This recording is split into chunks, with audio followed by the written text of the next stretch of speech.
What's up, everybody? Welcome back to Texas Empire. Today we're going to be talking about the DIY bow shop. So basically in this video what we're going to cover is what, in my opinion, you should have as an archer.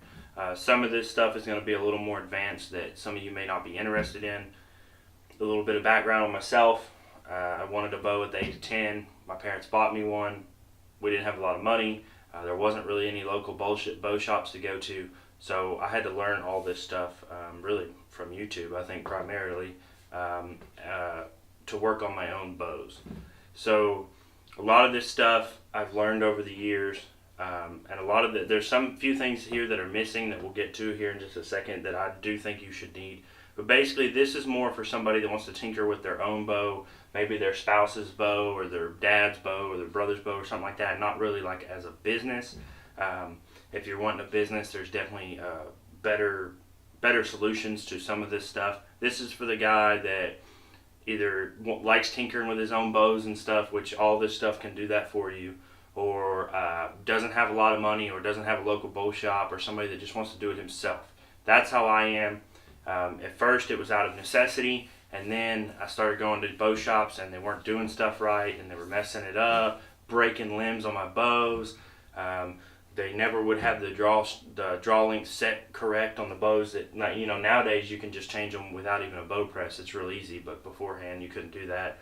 They wouldn't set the knock point right. It just, I have yet to have a good experience with a bow shop, unfortunately. All the local ones anywhere near me where I lived as a kid or where I lived as an adult, I just have yet to have a good experience with any bow shop, unfortunately. Now I know that's not the case for the most part, so that is why I'm doing this video, is for that guy or girl that wants to just be able to do this stuff on their own. So first and foremost, talk about my setup right here. I'll give you all a pan shot. This room is a multi-purpose room. We do leather work in here. My wife makes stickers and cups and shirts and stuff like that. And then I have my desk over there where I do editing and work on other stuff. And I have a Milwaukee toolbox here with the wooden top. I'll lay in some B-roll right now so y'all can check this thing out. This toolbox is not just for archery. This is for everything I have to work on at home, and I use it to shoot videos on. I have very limited space to be able to do this. I've seen a lot of videos out there where dudes are taking whole walls and garages and stuff like that. I don't have that. I have the top of this toolbox, and that is it. So if you're real limited on space, this is going to be a really good video for you. So let's just go ahead and break into it. Everything you see here, except for the tall Allens, goes in one drawer. It's the top right drawer right here on this toolbox. Everything you see here goes in that drawer except for these Allens. They go in a tall drawer down the bottom that also has all my gunsmithing stuff. I mount my own scopes and stuff. I'm not a gunsmith. A whole lot better at bows than I am guns. So to go ahead and kick this off, like I said, this is just a Milwaukee toolbox. I don't remember the model number. I'll try to put that down in the description below. It's got a wood top on it, and then I don't even remember the brand of this bow vise right here. It's yellow. I bought this thing when I was about 12, 13 maybe, off of eBay for like 40 bucks. I don't know the brand of it or anything like that. I've had it for over 10 years now. I love this thing. The only downfall to it is the handles for tightening the bow down and stuff. They suck. They take a lot of torque and they're not long enough, and I've just been too lazy to weld extensions on there. You can put it straight out to where it's off to the side, or I can drop it like this and drop it down, work on my bow like this, which is how I primarily do my bow press we'll get to in just a second. And as you can see, it's kind of slowly drifting down right now because I couldn't get that tight enough. Normally I have to go over there and really get on it, or I will tap it with a hammer a little bit. Just to make sure it's good and tight, and then I'll put it in my little bow press we'll get to in a second. Put servicing on, D-loops, peep sights, everything just like that, and then I can pick it up, put it out of the way, and set it level and everything. Again, my only complaint on that bow vise is the handles. That is it. Other than that, I've had this thing for over a decade. It's worked flawlessly. I love it. I've never broken a bow, never had a bow slip. It works on any type of bow that I've used so far. I've got the Bear Approach right here, the Bear Anarchy HC, and the Hoyt Ignite right there. All three of those bows have been in this press numerous times. I got a couple fret bears right here behind this false wall in the closet. I've got old school reflex, which is basically a Hoyt gone in here, old Bear Odyssey 2s. I've had PSEs, all kinds of bows in this press. I've never had an issue with them at all. So that right there is a necessity. I think every person that's going to work on their bows, even if it's just putting on a D-loop, should have a bow vise. That's my personal opinion. And then we'll kick that off with the next, and that is a bow press. Now, like I said, I don't have a lot of room. I would love one of those Lancaster Archery bow presses, but I don't have the room for that. So I bought this thing when they came out. I don't even know how, that's been a long time. This is a Bowmaster cable bow press.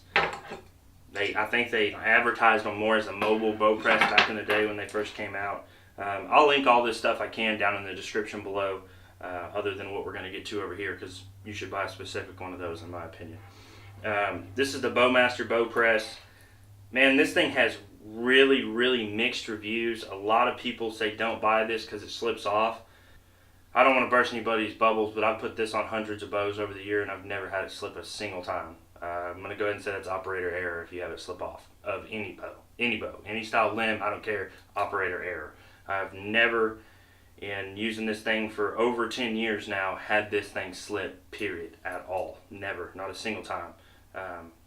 So if you're having it slip, do some research because you're probably doing it wrong. I don't want to hurt anybody's feelings or anything, but that's just the truth of the matter. This is a great little tool to have. Like I said, don't have a lot of space, can't afford a big bow press regardless. I don't really want one because I've used this thing so long. I've never had any issues with it. I love this thing. For me, this is a necessity because I do a little bit more advanced stuff than what the normal guy's going to do. So I like having a bow press. It's not a must-have like a bow vise is, but if you're going to spend the money, I really don't know how much these things go for nowadays. I'll try to find one and link it down in the description below. Like I said, I bought this thing when they first came out a long time ago, and never had any issues with it whatsoever. None. Zero. So this is a great tool to have. Again, it's a Bowmaster bow cable press. And then another, this is a must-have, and that is a string splitter. This one, I believe, is the boning one. Yeah, I've had multiple of these over the years because this seems to be the most common tool that I lose.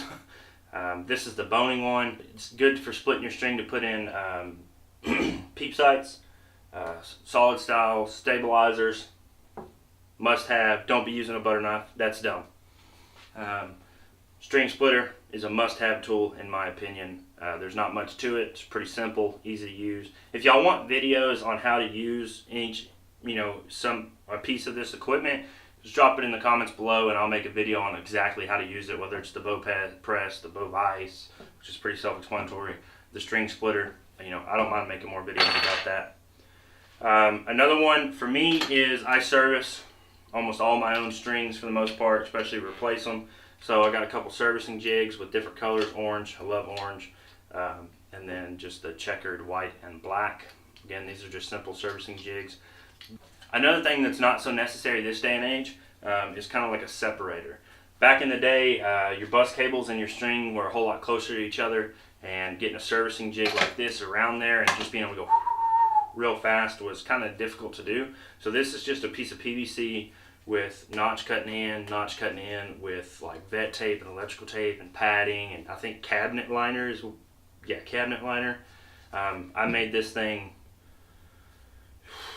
shoot, 10-15 years ago, and it just goes in between your string and your cables to push them out so you can service it easier. I'm sure there's a specific, you could go buy one, but I've been using this thing for a long time. Not a necessity nowadays because of the way bows are set up, but it was a necessity back in the day. This right here is just some string making material. I have a few old recurves and longbows that I've bought at yard sales over the years, old antiques, and I've made new strings for them. And I've made one compound string and cable set. It worked good. It's on my bow fishing bow that's again behind this closet right here. This is BY9 or BCY9, whatever it is. I don't know. That was a long time ago I bought this too. But just some string making material. Not a necessity unless you're making strings. D-loop material. You can buy a spool of this stuff real cheap. I've got orange here and I'm running out, and I bought this probably 5 or 6 years ago. And I've got black and pink and let's see what I think green D-loop material all in this drawer right here. Spools, you can buy like a 100-foot spool for I think $7 at Cabela's, and that will last you longer than you'll need. This was like a 20-foot spool, and I bought it 5 or 6 years ago. I want to say 6, 7. I'm not real sure, but D-loop material. You never know when your D-loop's going to break. If you want a video on how to tie on a D-loop, there's several of them on YouTube. I can't remember the guy's name, but I think Kenny Parsons is his personal name, but I don't know what his YouTube channel name is. It may be that.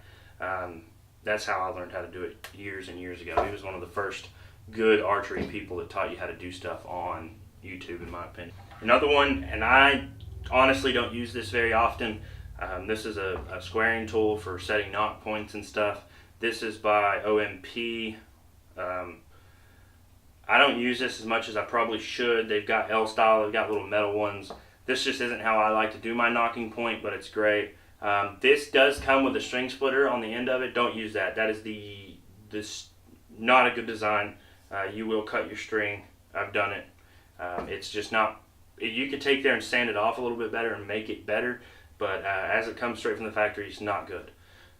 I assume that's what they intended on that being for, which it's way too thick and fat, and it's just unnecessarily doesn't need to be there. It's got different, rod heads. You tighten and loosen your broadhead wrench. There we go. That's the word. Just clips on your string. It's a bow square. Not a necessity for me. I like to do the level technique personally, but I have done them over the years with these things. So you just got to figure out what works for you. But this is the level that I clip on the arrow, and then I have another one that clips on the string. And then we get into Allen wrenches. You can never have too many Allen wrenches. Get you a bunch of these. The best value bang for the buck is going to Home Depot and buying the Husky metric and standard ones, the little Allen wrench sets. I've got some in my bow case, this one that stays right here. And then I've got a T-handle set from Harbor Freight, metric and standard. I work on bows with this, guns with this. I need to get the Torx set version because a lot of like the Vortex scope rings, which is what I use primarily, or a Torx bit, and I've heard some of the new bows are going to more Torx style stuff. I don't have anyone that does that, but I've heard that's what they're going to. You can never have enough Allen wrenches. Keep some in your gear bag, in your bow case, in your toolbox at the house. Anywhere your bow goes, Allen wrenches need to go with it. Figure out which ones fit. If they're all in one kit, cool. If they're not, buy two. Take both of them with you. You never know when you need to move a rest, when something happens to your sight, you want to adjust your poundage because you're tinkering, whatever. You really need Allen wrenches. They're a great thing. So that's primarily for the bows. Now there's a lot of things we could add to that, like a draw board and a bow poundage scale and stuff like that. I'm trying to figure out a way to rig a draw board on top of this with the rod permanently here, and then the winch able to remove and come onto this side. But I don't know how to work on that, or I don't know how I'm going to do that yet. A scale to check your poundage. There's several other things that you could add to this list to make it a little bit more advanced, and that all depends on how far you're wanting to go with your bow shop. So now we're going to jump over to my favorite thing to do, which is build arrows. Now before I start this, I used to have a fletching jig. I lost it in a move a couple years ago, and I have not replaced it. A fletching jig needs to be on this list. Doesn't matter which one you get, figure out one, watch reviews, look them up. It is definitely an arrow spinner. Now, this is the bomb. This is from Serious Archery Products. It's got 4-ball bearings, like skateboard weighted bearings. I think they even said reds on them, which I'm an old skateboarder, so if you don't know what reds bearings are, they're the bomb. But they work great. And pull an arrow out over here. This is, what is this? Black Eagle Outlaw. That's what I was shooting last year. You spin it on that. Now that spun perfect. Just FYI, that arrow spun perfect. Now look at that. It's all over the freaking place. This thing, I hate this arrow spinner. It gives you false readings. In my opinion, I think it's garbage. But this one from Serious Archery has got, I believe this is aluminum brace here and hard 3D, it looks like 3D printed plastic that comes up the side. And it comes in, you got to put the 2 end caps on it, not a big deal, and it comes with the bearings already on it. This is a great product. It's a whole lot more expensive than that one, but I would rather not even have one than have that thing. I'll link their website down in the description below. That's where I've gotten all my arrows and stuff for the last couple of years now. I love Serious Archery products. I'm not sponsored by them or anything. I'm not a part of their field staff yet. Serious if you're watching this. But I love Serious Archery products to begin with, but this is a great idea. Now, another thing you can do, you can go to get like a wood frame and build one, and you can get skateboard bearings and do this yourself for a lot cheaper. Back in the day, we used to buy a kit of 16 Reds bearings off of eBay for like $5. Surely there's a local skateboard shop. You walk in there and just tell them you need some bearings. They'll give you some. But this is a great arrow spinner, and in my opinion, a must-have for building arrows. The next one is an arrow squaring tool. Now, I don't know where I got this one. I found a guy on Instagram a while back. I'll link his username on Instagram down below. I want to say it's like DIY Bow Hunter or something like that. And he did me a camera mount just a couple weeks ago that I'm testing out. And I want to talk to him about printing one of these off for me. This one is a little flimsy and cheap. I bought it off of eBay for like $4 years ago. It works, but I want one that's a little bit longer and a little bit more, make me feel a little bit better. I need to hit him up and see if I can get him to make me one. But this is an arrow squaring tool. When you cut your arrow shafts or you have this shop cut them, whatever, you put it in there. You have a little removable piece of sandpaper. Put it in there and just spin it around. Square your arrow off. Then this is a scale. If any of y'all have watched any of my videos, you have seen I have started this heavy arrow build, and until then I did not have a scale. I got one now. It's pretty cool. I like it. I kind of went geek over it. I was weighing everything for a couple days. But this is off Amazon. I don't know how much it was. I want to say it was under $15. It works great. I will link this also in the description below. If you're getting into building your own arrows and you're doing like what I do with Ethics Archery and Serious Archery and the Ranch Fairy stuff, and all that with heavy arrow weight, high FOC and stuff like that, you want to weigh your inserts and your tips, and you want to weigh your total arrow weight. For the journey I'm down, I think it's a must-have. Again, I'll link it down in the description below. Then you have all kinds of glues. Wait, that's not good. You have all kinds of glues for inserts and stuff and fletchings. I have gone to the Cool Flex. I've got another video I'll link right here that shows you how to do that. You heat your insert up, put the glue on there, slide it in your shaft. Works a whole lot better for these. This one right here, made by Pine Ridge Archery, cures way too fast before you can get the insert seated all the way. And if any of it oozes up and out, you can't get it off. Boning insert iron is pretty good, and then the gold tip one's pretty good too. I don't care for the super glue style one. I may try out the epoxy here in the future, but for now I'm just sticking to the Cool Flex. I've yet to have one insert pull out, and I live in Texas where it's hot, so I know that was a review. So if that happens, obviously I'm gonna let you know and change my game plan. Now, I said a while ago, a fletching jig.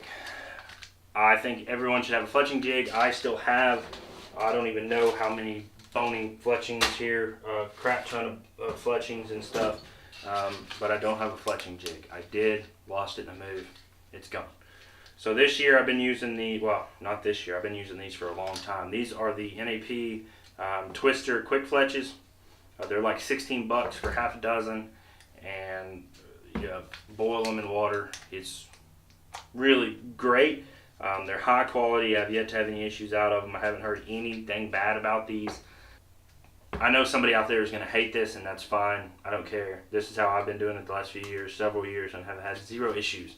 I do recommend buying a fletching jig and fletching your own arrows. Just, I don't know, I think that's a little more professional looking, but these work great if you don't have a fletching jig. It's real cheap, real simple, real easy. I also have a paper tuner, which I'm not going to go into great detail on that. I have a video I'll link right here that shows you how to build a paper tuner. It's collapsed down over there in the corner. That's a must-have, in my opinion, is a paper tuner. Again, I hope y'all enjoyed this video. I know it's fairly simple and it's not some big archery shop. I literally only have this toolbox top to go on and one drawer to be able to fit all this stuff in. And there's a few things in here, you know, like old school broadheads, Hartcraft broadheads. If anybody ever shot Hartcraft broadheads, I used to love those things. You know, miscellaneous field points and broadheads.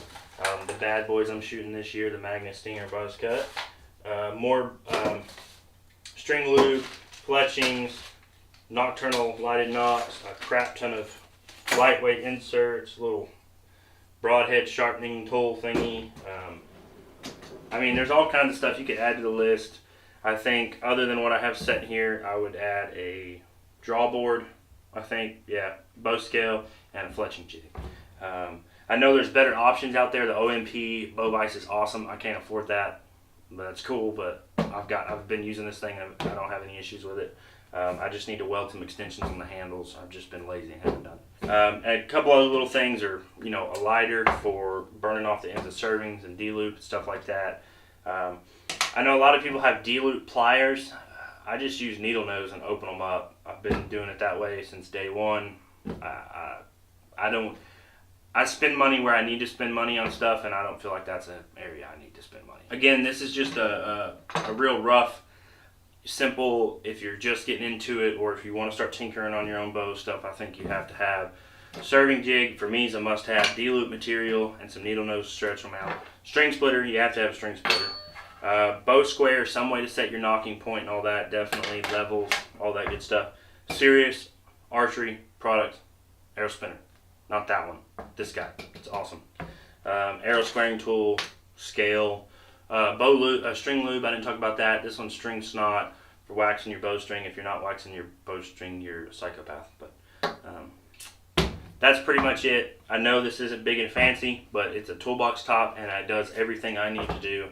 I can set up anybody's bow from beginning to end with everything I have here. I've been doing it for a long time. So, hope you enjoyed this. If you have any questions, let me know. I'll link everything I can down in the description below. If you want to see a review on a specific tool here or part here, let me know and I will do it. I am going to do a review on the arrow spinners separately, and I might do the bow press one just because there's a lot of haters on that thing, and I die hard love that thing. So y'all stay tuned. Please like, comment, subscribe, or dislike if you didn't like it, whatever. If you have stuff you want to add to this, go ahead and drop it in the description below. I know there's better bow vices out there and stuff like that. This is just what I have. So y'all stay tuned. Tell your friends. We'll see y'all in the woods.